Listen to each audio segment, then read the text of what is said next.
I recently came into the possession of a job. Employment comes with many perks. I find them in the logistics room, unguarded. It's not the best hospital, since they hired a man with clear alternative motives, but overall, things are looking up, except for one minor detail. Since I've ascended from bum to wage slave, I now live above the completely fictional and unfounded poverty line. The concept itself is fictional, like a good foster home. But back to what I was saying, now that I profit off my existence, my hands need to be broken by the man. And by that I mean, I have to pay taxes. Normally, I would just evade them, but the birds have been staring at me funny. So now I'm faced with the conundrum. I like my job, but I don't want to pay taxes. So I came up with an ingenious tactic of buying a $200 Steam game and calling it a business expense. You might notice that story doesn't make a lot of sense. And you'd be right, I just needed an intro and mashed my keyboard. The game we're going to be discussing is Hidden Kingdom Top-Down 3D. It's a critically acclaimed game, according to 10 bot reviews. Okay, I'm being a bit unfair. I can't prove that some of the reviews are bots, besides reading them. It's basically a glorified Where's Waldo game. Your job is to find certain items hidden on the map. The devs hid these like their ankles were about to be shattered by their bosses. I assume they put so much effort into hiding these objects so you can't complete the game while being able to refund it.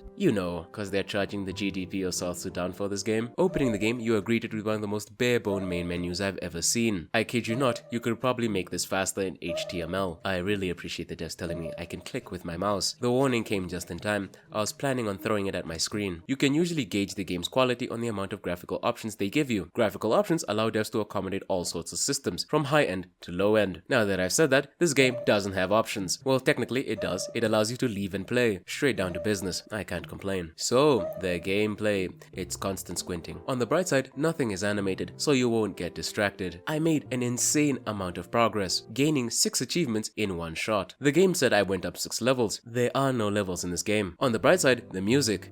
There's music. That's all I got. So let's list the pros and cons. Cons, the game. Pros, so who made the game? Sorry, I misspoke. Who made the scam? Hidden Kingdom Top-Down 3D was made by Top-Down Games, which, as you can imagine, was a real bummer for finding out anything about this company. According to their Steam page, they have a lucrative history of releasing the same game. This isn't a bit, it's the same game with different maps. This could have been DLC. So that basically got me nowhere. So I decided to research the publisher, and by research, I meant going on Reddit. According to this Redditor, Hedy, the publisher by the way, is known for bankrolling shitty Russian games. This means, due to my purchase, a T-34 just rolled off the assembly line. Zelensky, I'm sorry.